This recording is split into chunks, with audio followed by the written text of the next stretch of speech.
Shalom, selamat pagi saudara-saudara yang saya kasihi di dalam Tuhan. Bagaimana kabarnya? Ada sukacita?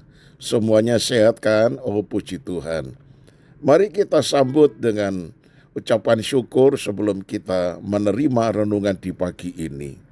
Tuhan, betapa kami penuh syukur di hadapan-Mu. Kami memuji-muji Engkau karena kami boleh bangun di pagi ini dalam keadaan tubuh yang sehat, menikmati hari Sabtu akhir pekan. Itu sebabnya segala puji-pujian kami naikkan di hadapan-Mu. Nyanyian syukur kami naikkan di hadapan-Mu. Sekarang berfirmanlah ya Tuhan. Di dalam nama Tuhan Yesus, haleluya, amin. Tema renungan pagi ini yaitu harus mampu bersyukur. Mazmur 100 ayat 4 berkata demikian, masuklah melalui pintu gerbangnya dengan nyanyian syukur, ke dalam pelatarannya dengan puji-pujian, bersyukurlah kepadanya dan pujilah namanya. Nah saudara, seorang anak Tuhan sejati seharusnya memiliki hati yang senantiasa berlimpah dengan syukur. Kata senantiasa, saudara-saudara, berarti di segala situasi, bukan hanya saat-saat tertentu. Mengucap syukur ketika keadaan sedang baik dan enak, itu mudah dilakukan. Tetapi bagaimana bila keadaan terbalik dengan yang diharapkan? Masihkah kita bisa mengucap syukur kepada Tuhan? Oh saudara, Tuhan menghendaki kita mengucap syukur dalam segala hal. Oleh karena itu, Rasul Paulus menasihati, hendaklah kamu berakar di dalam Dia dan dibangun di atas Dia. Hendaklah kamu bertambah teguh dalam iman yang telah diajarkan kepadamu, dan hendaklah hatimu melimpah dengan syukur. Kolose 2 ayat yang ke-7. Nah saudara, kita tidak menyadari bahwa di balik pengucapan syukur ada kekuatan yang dahsyat. Sebab saat kita mengucap syukur, walau situasi tidak mendukung, kita sedang mengaktifkan iman kita. Kita harus percaya bahwa dalam segala perkara, baik itu buruk atau itu baik, Tuhan pasti turut bekerja untuk mendatangkan kebaikan bagi kita.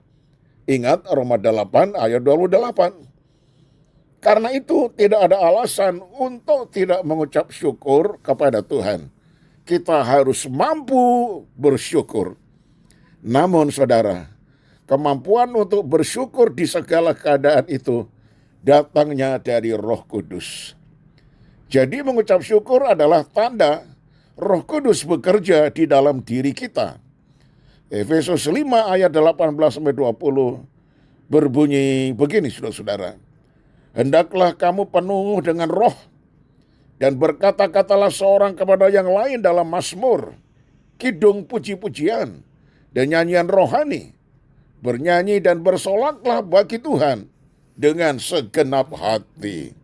Nah saudara, oleh karena itu bukalah hatimu dan undanglah Roh Kudus untuk masuk ke dalam hatimu. Oh, Ia akan membantumu dalam kelemahan-kelemahanmu. Kekuatan Roh Kudus tidak bisa dikalahkan oleh kuasa apapun yang ada di dunia ini. Roh Tuhan itu lebih besar dari segala roh yang ada di dunia ini. Nah saudara, tak bisa mengucap syukur artinya kerohanian kita sedang bermasalah.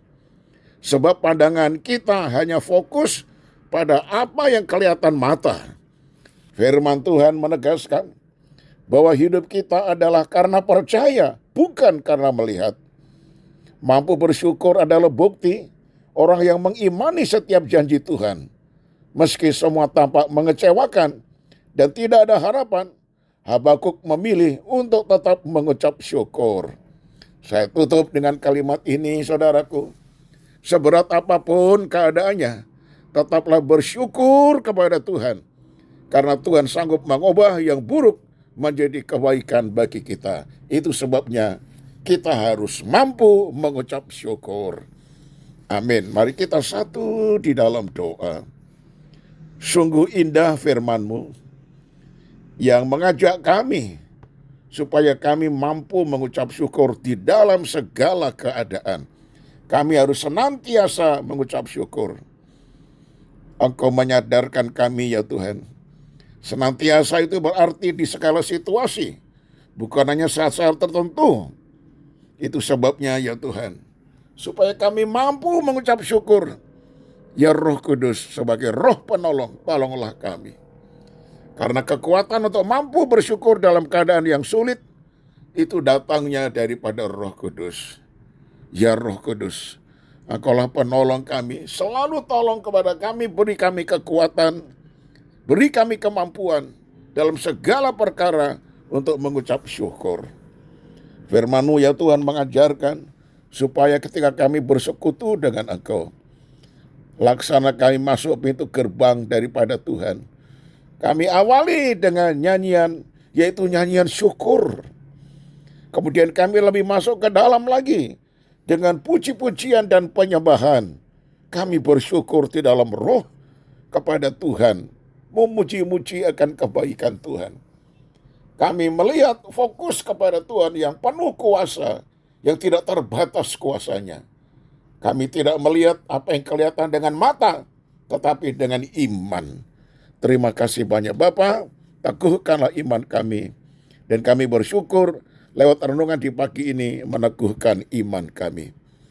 Tuhan, kami serahkan aktivitas kami sepanjang hari ini, segala usaha kami, bisnis kami, anak-anak yang sekolah, berkuliah, Tuhan karuniakan keberhasilan bagi kami. Pelihara kami khususnya di bulan Desember yang banyak pengeluaran secara ekonomi, Tuhan cukupkanlah kami. Oh, kami percaya, kami tidak akan kekurangan karena Engkau beserta dengan kami. Segala pujian dan syukur kami naikkan kepadamu di dalam nama Tuhan Yesus Kristus. Haleluya. Amin. Nah saudaraku, selamat menikmati hari ini akhir pekan. Dan sampai berjumpa pada hari Senin. Tuhan Yesus memberkati. Shalom.